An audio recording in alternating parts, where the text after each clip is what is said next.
어버이 은혜에 감사하고 좋은 어버이들이 되시길 바랍니다. 오늘은 우리가 어버이 주일로 지키는데요. 세상에서 가장 아름다운 관계를 하나 들라면 그건 바로 부모와 자녀의 관계라 말할 수 있을 거예요. 내 몸에서 태어난 자녀예요. 몸을 준 부모죠. 정상적이라면 세상에서 가장 아름다운 관계인 부모와 자녀 사이에 다른 아무 것이 낄 수가 없는 거예요. 그런데 오늘날 많이 이게 망가져 있잖아요. 오늘은 우리가 이걸 한번 같이 생각해 보고자 해요. 무엇 때문에 오늘날 이렇게 많이 망가져 있고 이것을 해결하려면 어떻게 해야 되고 하나님이 우리에게 가르쳐 주신 해결책은 무엇인지를 우리가 같이 한번 살펴보고자 해요. 우리가 신문 방송을 통해서 들려주고 있는 오늘날 우리가 살아가는 부모와 자녀의 이야기들을 몇 가지 들어보면요. 부모가 자녀에게 토지나 집을 증여해 줬는데 자녀가 부모 봉양의 책임을 이행하지 않고 요양원에 보내거나 또 연락을 끊어가지고 소송하는 일이 있어요. 내가 믿고 주었는데 버리면 자녀는 재산은 이미 내 거다 이렇게 말하죠. 구하라 가수가 사망한 후에 어린 시절 양육의 책임을 이행하지 않았던 이제 갑자기 전모가 나타나서 상속권을 주장하니까 그 공분이 일어났었죠. 그래서 법이 만들어져 1월 1일부터 시행되고 있어요. 부모가 장남에게 재산을 몰아주었어요. 그랬더니 이제 형제 간에 다툼이 일어났어요. 치매 부모의 통장을 그리고 계좌번호를 이런 걸 훔쳐가지고 부모의 재산을 자기에게로 다 돌려놨어요. 형제 간에 다툼이 일어나요. 부모가 세금이나 여러 가지 문제로 자녀의 이름으로 집을 샀어요. 내 명으로 됐으니까 내 집이다. 아니다. 내가 명의만 빌렸을 뿐이다. 서로 소송해요. 이게 어느 별나라 이야기가 아니라 오늘 우리 가운데서 되어지고 있는 일이거든요. 가장 아름다워야 할 부모와 자녀의 관계, 부모와 자녀 사이에 어느 무엇도 끼어서는 안 되는 그런 관계가 왜 이렇게 망가져 있느냐는 거죠. 오늘날 우리가 그 이유를 함께 들여다보면서 하나님이 우리에게 해결책으로 주신 것을 잘 살펴서 해결받는 우리의 그런 가정들 길 바래요. 자, 먼저 본문의 배경을 우리가 좀 살펴보면요. 말라기 선지자의 예언입니다. 말라기 선지자는 BC 430년경에 활동했던 선지자예요. 학개 스가랴 선지자가 마지막 선지자로 활동하고 그 후에 이제 100년 정도 시간 지나면서 이 말라기 선지자가 일어났어요. 느헤미야 시대예요. 느헤미야가 유다의 총독으로 와서 다스리던 그 시대에 말라기 선지자가 마지막으로 활동하고 그리고 선지자가 뚝 끊어졌어요. 400년 동안.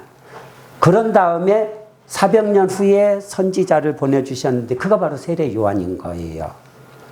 바벨론 포로지에서 돌아왔어요. 유대인들이. 그래서 신앙 부흥을 위해서 그들이 나름 헌신하며 예루살렘 성전도 재건하고 그러는데 대적들의 방해도 많고 그러면서 그들이 또 세속화 되고 여러 가지 주변 이방인들에게 방해받으면서 그 사회가 혼란 속에 빠져드는 거예요. 나름 성공해서 뿌리를 내린 사람들이 이방인과 결탁하고 세속화의 길을 걸으면서 신앙과 삶의 가치들이 막 무너져 내리는 시대예요. 자, 이 시대에 하나님이 말씀해 주고 있는 거예요. 무엇을 통해서? 부모와 자녀의 관계를 통해서 하나님이 말씀해 주고 있어요. 인류의 가장 기본이 되는 부모와 자녀의 이 관계가 무너졌다는 거예요. 세상에 우리가 살아가는 지구상에 우리가 살아가는 모든 문제의 뿌리는 부모와 자녀의 관계가 무너진 데 있어요. 그래서 성경은 우리에게 계명을 주실 때 출애굽기 20장에 보면 5계명으로 내 부모를 공경하라. 내 부모를 공경하면 그리하면 내 하나님 여호와가 내게 준 땅에서 내 생명이 길리라. 부모 공경 계명을 주었죠. 그러다 보니까 이걸 이제 문자적으로만 해석하니까 부모를 공경하면 무조건 복받고 잘 돼 해서 부모 공경만 무조건 가르쳐요. 그런데 안 돼. 부모 공경을 교회에서 가르치는데 왜 계속 깨지고 왜 문제들만 더 생기냐는 거죠. 이 부모 공경을 주신 하나님의 의중이 있는데 왜 그건 간과하느냐는 거죠. 그래서 여러분들이 성경을 받을 때는 늘 하나님이 주신 의중을 알아야 돼요. 부모 공경 계명을 주신 것은 가정에서 부모를 공경하면서 그 부모 공경이 되면요, 사회에 나가면 선생님 공경하게 되고 지도자 공경하게 되고 교회 오면 하나님 공경하게 되고 질서가 서게 되는 거예요. 질서 세워주는 거예요. 하나님 공경하게 만들려고 부모 공경 계명을 준 거예요. 여러분 가정에서 자녀가 부모 공경하잖아요. 그 자녀는 교회 올라오면 100% 하나님 공경합니다. 학교 가면 100% 선생님 공경해요. 부모 공경이 깨졌어요. 그 자녀 학교 가면 선생님하고 맞짱 떠요. 교회 오면 목사님하고 맞짱 떠요. 하나님 말씀 안 들어요. 그래서 어려서부터 부모 공경을 통해서 하나님 공경하며 하나님이 세상에 세워주신 질서를 잘 지켜가게 하는 거예요. 그 속에서 땅에서 잘 되고 복을 받는 거예요. 이스라엘 백성들이 이 부모 공경 계명을 잘 지켜서 자녀들을 신앙으로 양육했을 때 그들이 하나님 공경하면서 열국을 다스리는 나라가 되잖아요. 그런데 그들이 부모 공경이 무너져 가지고는 하나님 공경 무너지니까 이방인에게 짓밟히잖아요. 하나님이 부모 공경 계명을 통해서 이 세상의 기초를 이렇게 다져가시는 거예요. 너희가 이 부모 공경 계명을 통해서 하나님과 올바른 관계를 가지라는 거예요. 그 속에서 세상의 질서를 세워가라는 거죠. 너희 가운데 일어나는 모든 문제의 뿌리는 부모와 자녀의 문제이지만 그 뿌리는 너희와 부모와 자녀 사이에 개입되어 있어야 될 하나님과의 관계가 문제가 생겼다는 거예요. 그래서 하나님 주신 말씀은 모든 관계의 기본은 부모와 자녀이지만 그 좋은 부모와 관계의 뿌리는 부모도 자녀도 하나님과 어떤 관계를 맺고 있느냐는 거예요. 하나님과의 관계 속에서 문제를 풀어가라는 거죠. 세상은 부모와 자녀 사이에 자녀는 부모가 잘못했어. 부모는 자녀가 잘못했어. 이렇게 싸우죠. 하나님께서는 아니, 하나님을 너희가 버렸기 때문에 이런 자리로 가는 거야. 너희 마음에 하나님을 다시금 모셔드리라. 여기에서부터 온전한 관계가 출발한다는 거예요. 그래서 그 해결책으로 하나님은 선지자 엘리사의 사역을 우리에게 소개하고 있어요. 이거 세 번째예요. 그 종이에는 없죠? 세 번째. 하나님께서 해결책으로 선지자 엘리사의 사역을 우리에게 말씀해 주신 거예요. 내가 선지자 엘리사를 보낼 건데 너희가 그 사역을 통해서 하나님과 관계를 회복하라는 거예요. 그러면 이 모든 관계 회복된다는 거예요. 세상은 끊임없이 사람과의 관계 속에서 문제를 해결하려고 하는데 그거 안 된다는 거예요. 하나님과의 관계에서 문제 해결하라는 거예요. 내가 하나님 앞에 바로 서고 내 자녀가 하나님 앞에 바로 서면 그 모든 문제 사라진다는 거예요. 자, 그러면 선지자 엘리야에 대한 예언에 대해서 우리가 좀 더 구체적으로 살펴보면요. 첫째로 여호와의 크고 두려운 날이 이르기 전에 이렇게 말씀하고 있어요. 여호와의 크고 두려운 날은 그러면 무엇을 말하냐? 1절을 들여다보면요. 보라, 용광로에 불같은 날이 이를 것이라. 교만한 자와 악을 행하는 자는 다 지푸라기 같을 것이라. 그날에 그들을 살라 그 뿌리와 가지를 남기지 아니할 것이라. 여호와의 크고 두려운 날은 세상을 심판하는 날이라 우리에게 말씀해 주고 있죠. 세상이 하나님을 떠나 악을 행하는 거예요. 부모와 자녀의 관계도 무너지고 사회의 모든 관계가 무너져요. 그래서 세상의 악으로 치달아서 하나님이 심판하기 세상에 임하시는 그때 여호와의 크고 두려운 날이라 이렇게 말하고 있는 거예요. 하나님이 심판하기 위해서 세상에 강림하시는 날이에요. 악인의 악을 그들의 머리로 돌리시고 의인의 의를 그들의 품으로 갚아주시는 날이에요. 그러면 말라기 선지자가 예언한 이 여호와의 크고 두려운 날이 어느 때를 가리키는 말인가, 이걸 우리가 살펴보면 1차적으로는 예수님의 초림을 가리키는 거죠.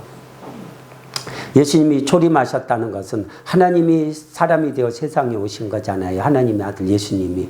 하나님이 이 땅에 오신 거예요. 우리를 구원하기 위해서 오셨지만 또 하나는 세상을 심판하러 오신 거예요. 예수님을 영접하고 예수님의 가르침으로 인도받는 사람은 구원으로 인도받지만 예수님을 대적하고 특히 유대인부터 시작해서 하나님 말씀을 거역하고 끝까지 돌아오지 않는 저들을 AD 70년에 로마에 의해서 멸망시키면서 110만 명 학살당하고 약 10만 명이 포로로 끌려가잖아요. 여호와의 크고 두려운 날은 AD 70년 유대인의 심판을 가리키고 또한 예수님의 재림의 날도 가르치죠. 예수님의 재림의 날에 하나님은 이제는 모든 세상을 공으로 심판할 거예요. 그러나 또한 각 시대마다, 왜냐하면 시대마다 하나님이 세상을 심판하지 않으면 세상은 계속 악으로 치달으면서 완전히 악한 자의 놀이터가 돼버리거든요. 그래서 하나님은 각 시대마다 하나님이 세상을 한 번씩 심판해 줘요. 그래서 악인의 악을 하나님이 견제하니까 세상이 다시금 돌아서서 또 살만한 세상으로 이렇게 가고, 또 한 번 하나님이 세상을 심판합니까? 또 다시 살만한 세상으로 이렇게 바꿔줘서 인류가 계속 살아가면서 하나님의 일들을 이룰 수 있게 하신다고요. 그래서 각 시대마다 세상이 악으로 치달았을 때 하나님이 임하시는 심판의 날이 여호와의 크고 두려운 날, 이 날의 범주에 포함되는 거예요.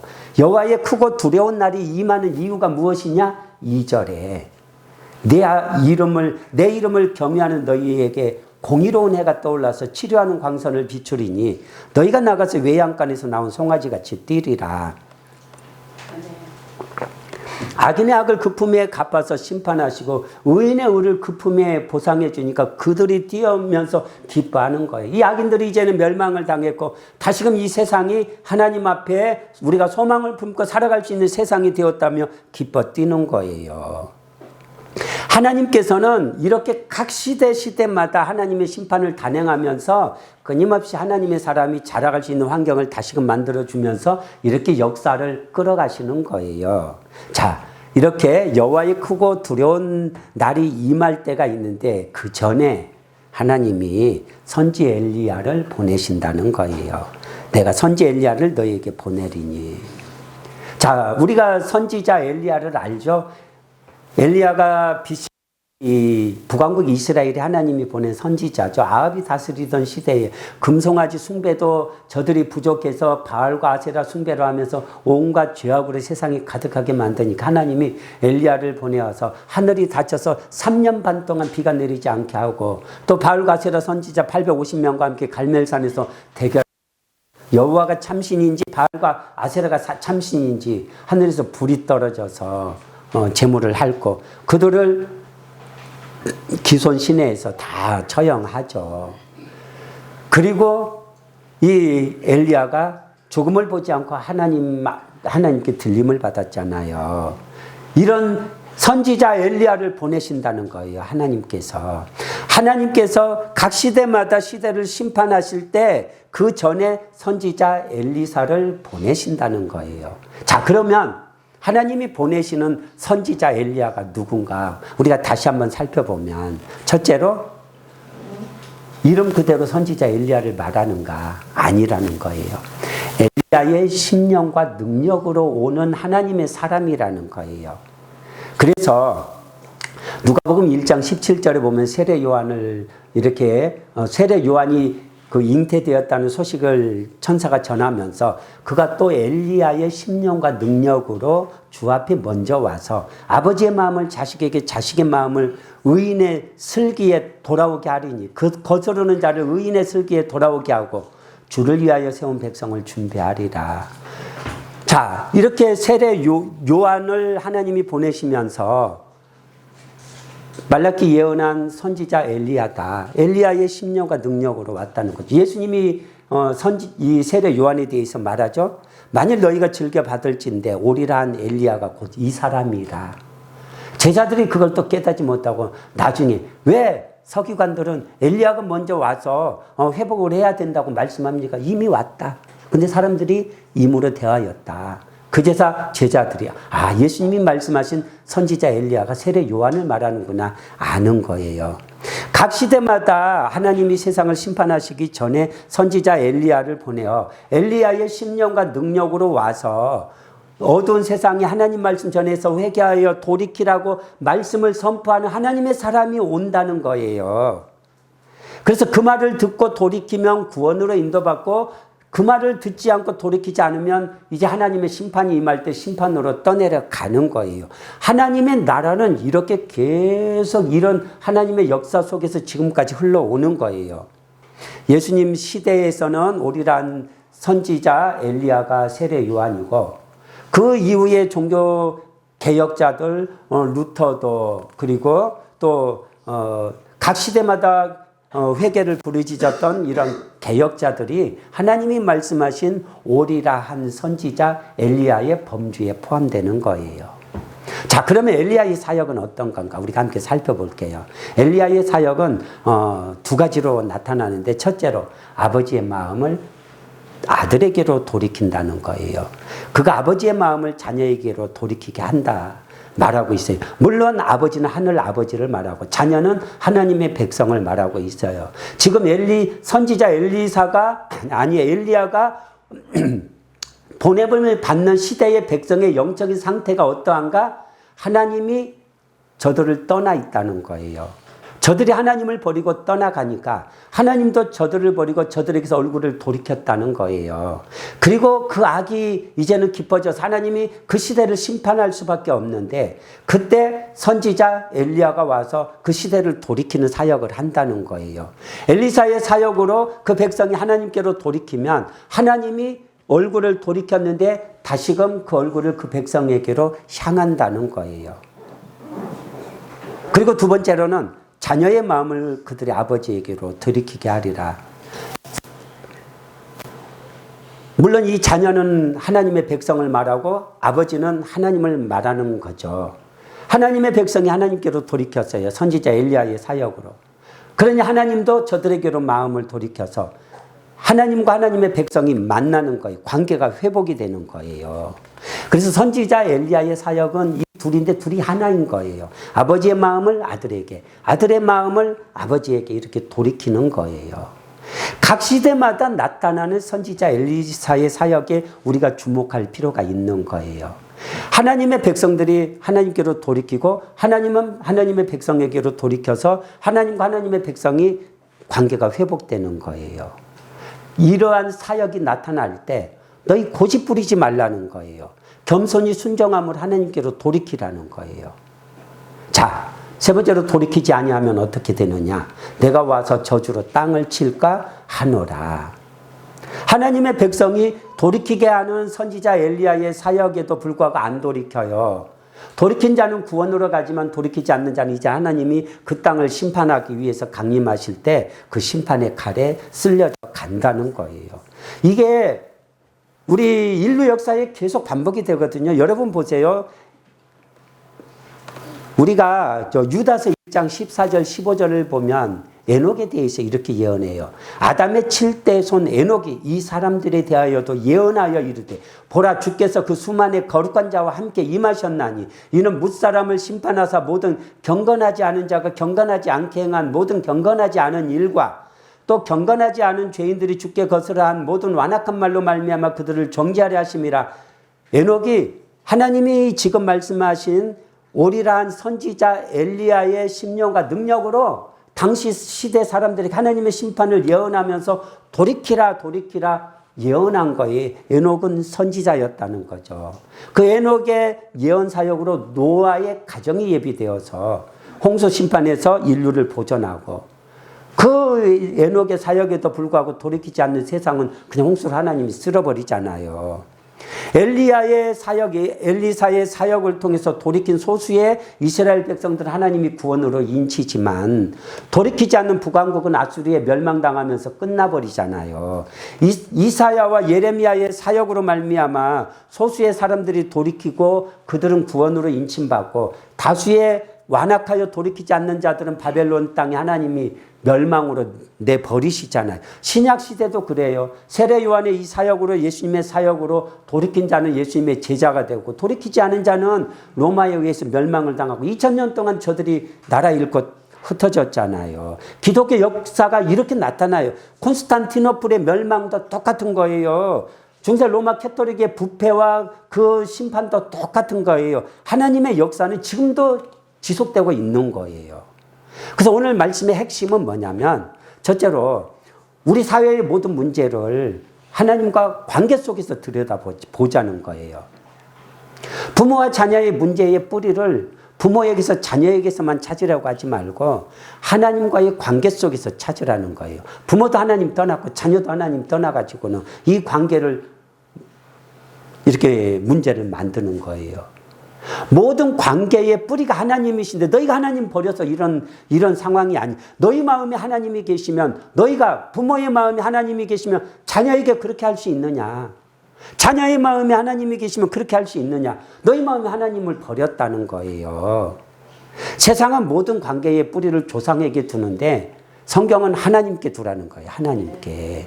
하나님과 관계가 온전해야 한다는 거죠. 부모와 자녀든 남편과 아내든 형제와 형제든 그 관계의 뿌리를 하나님께 두라는 거예요. 하나님께 돌아가 하나님과 관계를 회복하고, 그리고 부모와 자녀의 관계도 맺고 남편과 아내의 관계도 맺고 형제와 형제의 관계도 맺으라는 것. 너희 마음에 하나님이 계시라는 거예요. 그래서 두 번째로 우리의 모든 관계 속에 하나님이 계신가를 보라는 거예요. 부모와 자녀 사이에 하나님이 계시는가? 부모가 자녀를 대할 때 하나님의 안목으로 대하는가? 자녀가 부모를 대할 때 하나님의 안목으로 대하는가? 부모와 자녀 사이에 하나님이 아닌 다른 게 끼어 있어서 다른 안목으로 대하니까 문제가 생기는 거예요. 그래서 우리가 부모와 자녀의 관계로 고심할 때 상대방에게서 서로 문제를 찾으려고 하지 말고 하나님과 관계 속에서 문제 찾으라는 거예요. 하나님과의 관계 속에서. 그리고 세 번째로는 돌이키게 하시는 선지자 엘리야의 사역을 잘 받아들이고 고침받으라는 거예요. 하나님이 세상을 심판하시기 전에는 세상이 악으로 치달아서 멸망길로 갈 때 심판하기 전에 돌이키게 하시는 선지자 엘리야의 사역을 하나님이 허락하시거든요. 선지자 엘리야의 사역이 너희의 귀에 들려지거든 하나님이 너희를 부르시는 걸로 알고 회개하고 돌이키기를 더디하지 말라는 거예요. 하나님께 돌이켜 고침을 받으라는 거예요. 왜 고집 부리다가 끝까지 내 고집 부리다가 멸망을 자초하느냐는 거죠.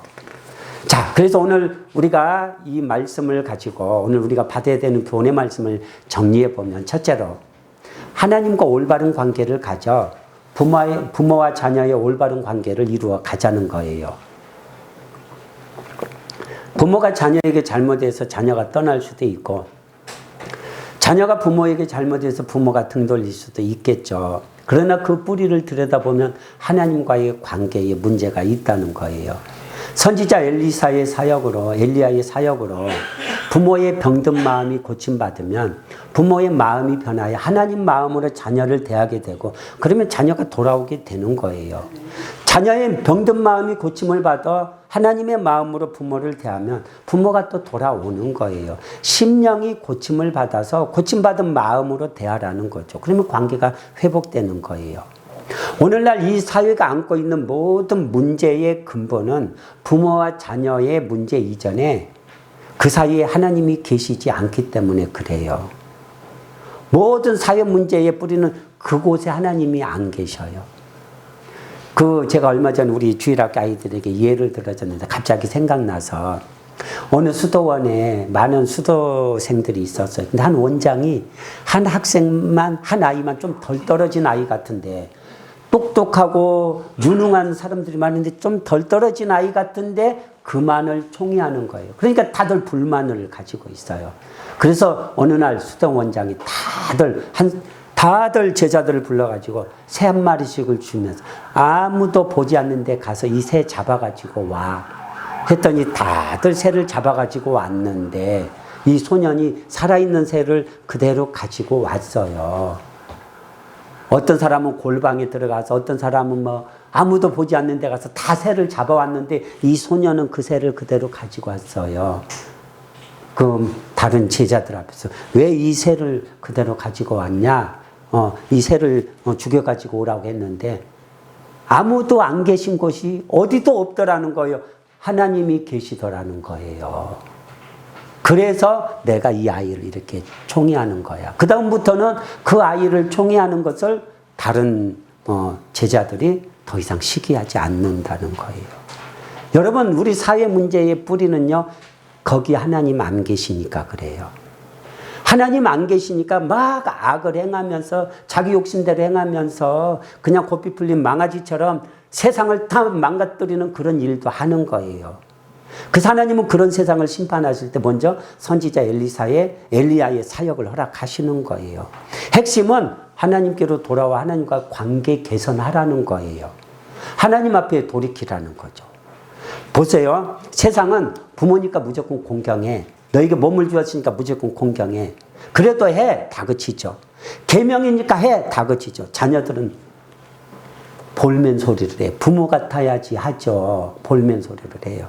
하나님께서는 그게 아니고 하나님과 너희와의 관계가 깨어졌으니까 이 모든 것이 이렇게 됐다. 너와 하나님과의 관계되면 내가 만나는 사람이 누구든 내가 그렇게 할 수 있느냐는 거예요. 내가 하나님 앞에서 행하면 그렇게 할 수 있느냐는 거예요. 그래서 우리는 하나님께로 돌아가야 하는 거예요. 하나님께로 돌아가 하나님이 창조하신 창조의 원형을 회복해야 되는 거예요. 그때 아버지가 자녀에게, 자녀가 아버지에게, 남편이 아내에게, 아내가 남편에게, 형제가 형제에게, 이웃이 이웃에게 그 관계가 아름다운 관계가 되어지는 모든 관계 속에 하나님이 계시는 거예요. 아브라함과 이삭이 모리아 땅에서 아름다운 헌신을 드려요. 아브라함과 이삭 사이에 하나님이 계신 거예요. 한나와 사무엘의 아름다운 그 관계를 가지고 그 사이에 하나님이 계셔요. 모르드게와 에스더가 황후가 되었는데도 아름다운 관계를 가지고 그 사이에 하나님이 계셔요. 여러분, 사이에 하나님이 계시면요, 내가 어느 자리에 있든 아름다운 그런 자리에 서는 거예요.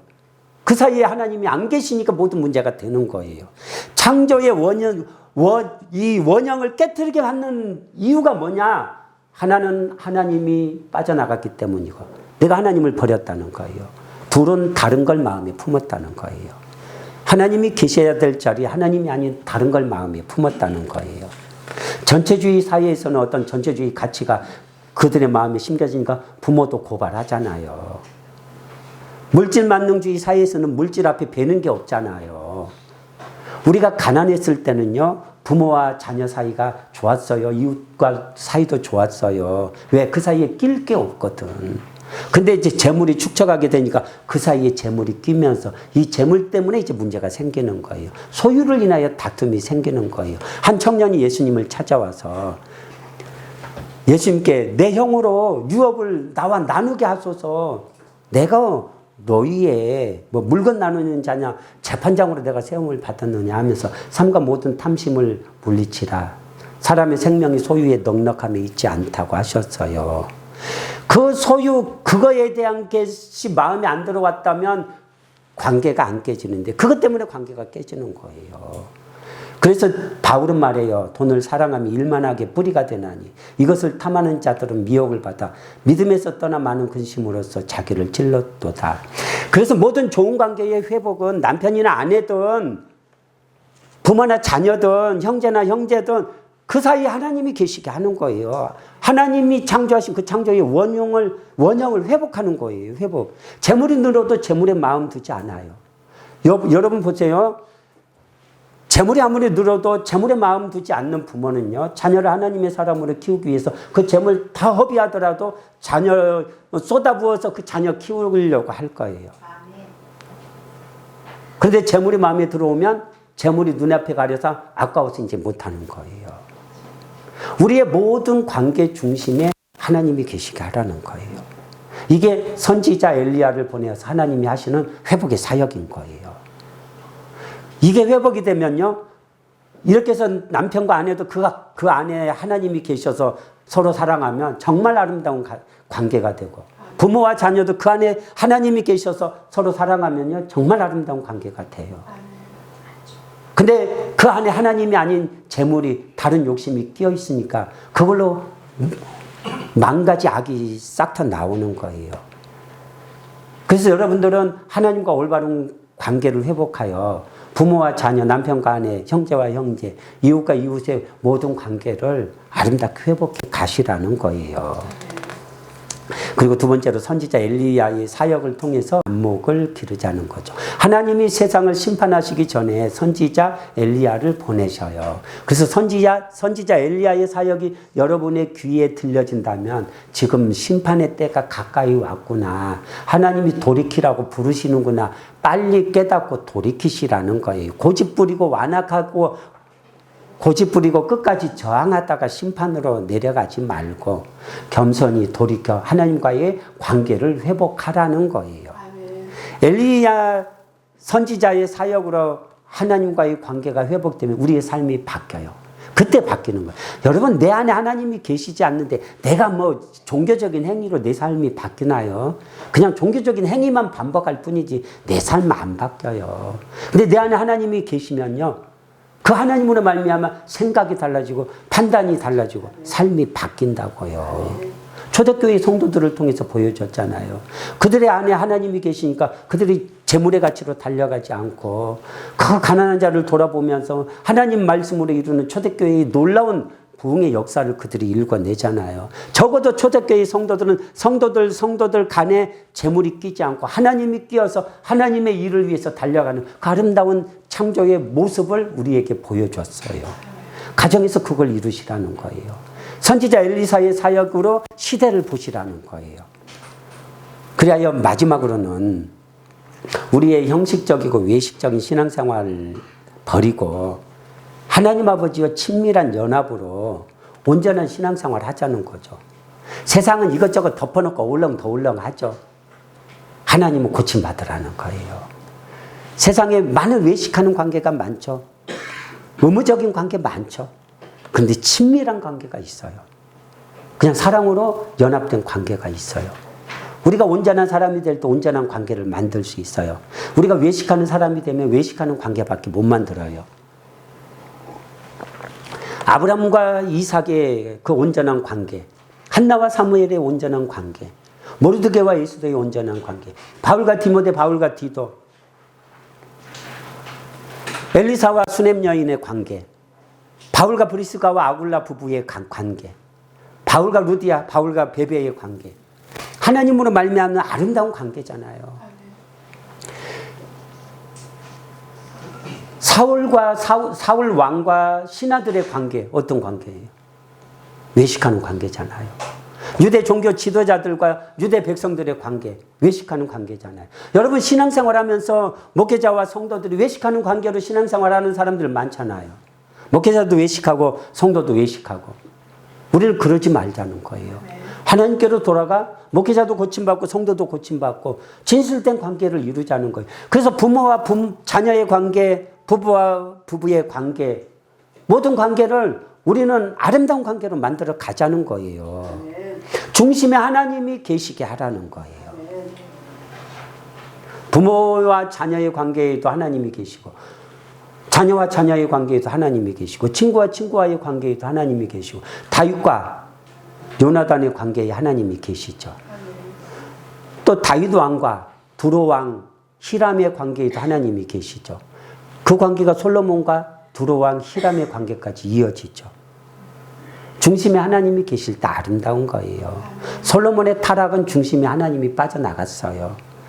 사울 왕의 버림받음도 중심에서 하나님이 떠나갔어요. 그래서 성경은 항상 너희가 서로 화목을 하되 너희 속에 소금을 두고 서로 화목하라고 해요. 이 소금이 맛을 잃어버리면 무엇으로 짜게 하겠느냐. 소금을 두고 하나님 말씀으로 너희를 세워가면서 말씀의 가치로 화목하라는 거예요. 세상 가치로. 내가 보세요. 여러분 한번 그거 생각해 보세요. 내 부모가 재물이 많아요. 내가 세상 가치로 행하여서 재물을 많이 얻을 수 있겠죠. 그래서 좋아할 수 있겠죠. 재물을 많이 물려받고 좋아했는데 내 자녀는 나보다 더 세상 가치로 나를 괴롭게 하고 내게 있는 재물 뺏어갈 거예요. 그런 거 되풀이하는 가정 세울 거냐고요. 하나님 내 안에 부모의 자녀의 마음에 하나님이 계셔서 부모가 자녀에게 몰아주면서도 아깝지 않아. 자녀가 부모에게 아깝지 않아요. 왜 그 관계 속에 하나님이 계셔서 하나님 중심으로 서게 만들면 아름다운 관계를, 그런 관계를 신앙의 명가를 세워서 그런 관계 속에서 하나님의 역사를 이루는 가정들이 있는데 왜 그런 관계를 꿈꾸지 않느냐는 거죠. 중심에 하나님을 모시고 하나님과 관계 속에서 살아가면서, 여러분, 사람이 아무리 탐욕을 부리고 욕심을 내봐야 하루 3끼 먹어요. 이 소 한 마리 잡았다고 내가 그거 앉아서 그 자리에서 그거 다 먹을 수 있나요? 요만큼밖에 못 먹어요. 다 사라지더라고요. 하나님과 관계 속에서 아름답게 살아가는 게 그게 최고의 축복인 거예요. 하나님의 백성이 하나님을 떠나서 5만 가지의 문제가 생겼는데 하나님께로 돌이켜서 그 관계 회복해 가는 거예요. 우리가 하나님과의 관계를 회복한 만큼 우리가 부모라면 자녀와의 관계, 또 이웃과 형제와의 관계를 만들어낼 수 있는 힘이 길러질 거예요. 아름다운 하나님과의 관계를 여러분들이 이루어 가면서 여러분의 관계를 그렇게 아름답게 이루어 가시길 바라요. 그래서 말씀의 제목을 하나님 경외 그리고 부모 공경 이렇게 잡은 거예요. 하나님을 사이에 두고 모든 관계를 맺어가는 우리 모두 되시기를 주의 이름으로 축원드립니다.